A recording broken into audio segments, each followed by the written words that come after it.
एक माँ का श्राप। कमला को वैसे ही काफी चिंता हो रही थी क्योंकि उसका पति 11 बजे आने की कहकर अभी तक ट्रक लेकर नहीं आया था।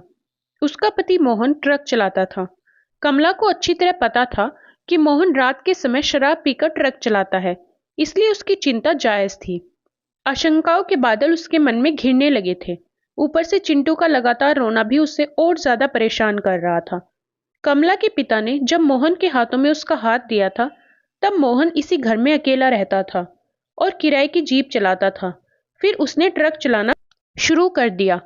कमला को आज भी वह दिन अच्छी तरह याद है, जब कमला के पिता आखिरी बार बेटी दामाद से मिलने आए तो दरवाजा मोहन ने ही खोला। अरे आप, आइए आइए, इधर से गुजरा था, सोचा मिलता जाऊं, कमला के पिता अंदर आते हुए बोले। कमला अपना उभरा हुआ पेट साड़ी के पल्लू से ढकने का असफल प्रयास करते हुए बोली, पिताजी, आपकी तबीयत कैसी है अब? मैं ठीक हूँ। बेटे मोहन, मेरी एक आखिरी विनती मानोगे? पिताजी मोहन से मुखातिब होके बोले। जी कहिए। बेटे, ईश्वर की कृपा से तुम अब 2 से 3 होने वाले हो। मैं चाहता हूं तुम शराब छोड़ दो, नहीं तो तुम्हारे बच्चे पर इसका प्रतिकूल प्रभाव पड़ सकता है। जी मैं कोशिश करूंगा। दृढ़ निश्चय करोगे तो कोशिश सफल जरूर होगे। अच्छा, मैं अब चलता हूँ। पिताजी खाट से उठते हुए बोले, मैं वचन देता हूँ कि अपने बच्चे को अच्छे संस्कार देने के लिए शराब को अब कभी हाथ नहीं लगाऊंगा। मोहन पिताजी के साथ बाहर आते हुए बोला। दरवाजे की सांकल जोर से बजी। कमला की तंद्रा भंग हुई और वह अतीत से बाहर आई। चिंटू अभी भी रो रहा था। कमला ने दरवाजा खोला। दरवाजे पर एक कांस्टेबल को देख वह घबराई।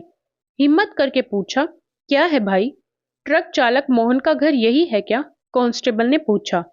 जी यही है, मैं उनकी पत्नी हूँ, कमला घबराए स्वर में बोली। आपके पति का ट्रक नदी में गिर गया जब वह पुल पार कर रहे थे, तो अधिक नशे के कारण ट्रक से कंट्रोल खो बैठे। उनकी लाश थाने में रखी है, सुबह आकर ले जाना। कांस्टेबल इतना कहकर चला गया। हे भगवान! कमला जमीन पर पछाड़ खाने लगी। हाथों की चूड़ियां स्वतः ही गोल दायरे का रूप छोड़ने लगी। इसके बाद तो कमला की जिंदगी की दिनचर्या ही बदल गई। दिन भर बड़े लोगों के घर में चौका बर्तन करना और रात को 4-4 घंटे सिलाई करना। जब कमला दूसरों के घर चौका बर्तन करने जाती, तब भी चिंटू उसके साथ ही होता था। गुजरते समय के साथ चिंटू की परवरिश भी अच्छे ढंग से होने लगी। 20 वर्ष गुजर गए। चिंटू अब इंजीनियर राघव हो गया और कमला सिलाई मशीन चलाते चलाते 60 वर्ष की बुढ़िया नजर आने लगी। आज बरसों बाद कमला के मन में उमंगे थी, क्योंकि उसका बेटा राघव शहर से इंजीनियर की डिग्री लेकर आ रहा था। कमला ने पूजा की थाली तैयार करके रख ली। बार बार उसकी निगाहें दरवाजे पर जा रही थी। जब किसी का इंतजार हो तो समय भी पहाड़ सा हो जाता है। कमला की बेचैनी बढ़ती ही जा रही थी।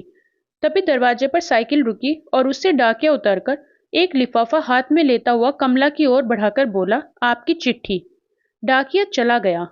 कमला हैरानी से लिफाफा देखती रही, फिर उसे खोलकर एक पत्र निकालकर पढ़ने लगी।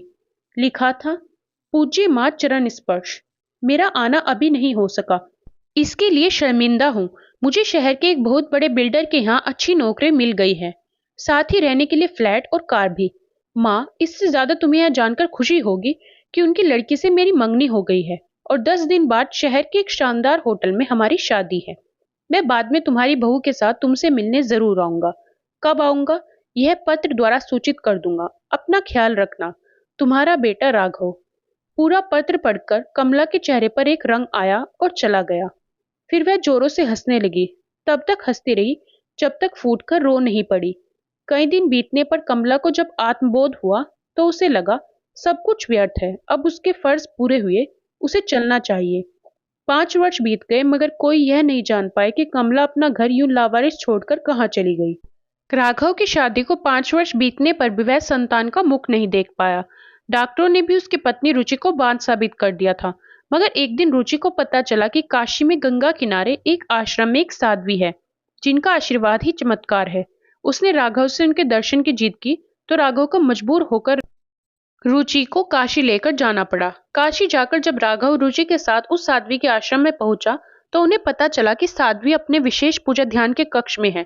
तब तक रुचि ने इंतजार करना उचित समझा, लेकिन राघव समय की बर्बादी बेकार समझ रुचि के साथ सीधा साध्वी के विशेष पूजा कक्ष में पहुंच गया। वहां साध्वी दरवाजे की ओर से पीठ फेरे ध्यान मग्न बैठी थी। राघव वहीं कक्ष में एक तरफ बिछे कालीन पर बैठ गया। रुचि घुटनों के बल वहीं जमीन पर बैठकर अपना आंचल फैलाकर भर्राए स्वर में बोली, माई, मेरी शादी को 5 वर्ष हो गए, मगर संतान नसीब नहीं हुई। दुनिया बांझ कहती है। मैं आपके पास बड़ी उम्मीद लेकर आई हूँ। अपने आशीष से मुझे ममता का वरदान दे दो माई। क्या करोगी बेटी ममता का वरदान लेकर? यह संतान बड़ी निर्मोही होती है। साध्वी का डूबा सा स्वर उभरा। राघव इस आवाज पर थोड़ा पहले तो चौंका, मगर फिर सामान्य हो गया।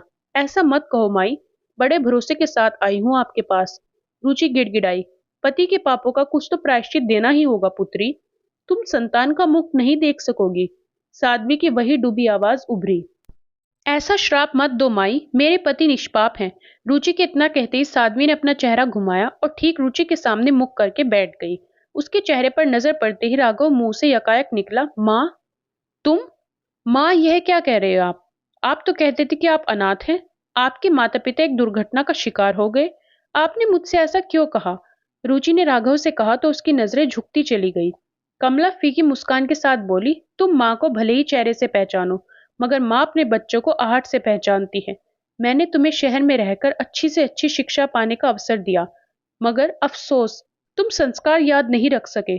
मैंने तुम्हारी 3 माह की उम्र से ही तुम्हें अकेले पाला और पिता की कमी महसूस न होने दी। अपने सारे फर्ज पूरे किए, मगर तुम अपने फर्ज भूल गए।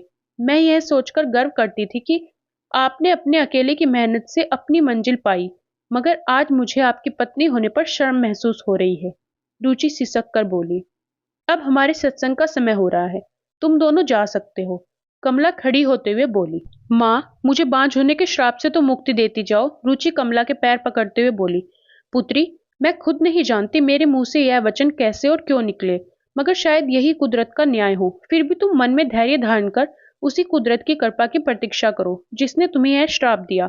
कमला ऐसा कहकर कक्ष से बाहर निकल गई, अपने पीछे छोड़ गई बिलखती रुचि और पश्चाताप के आंसू आंखों में लिए राघव को। कहानी पसंद आए तो वीडियो को लाइक शेयर करें और चैनल को सब्सक्राइब जरूर करें। धन्यवाद।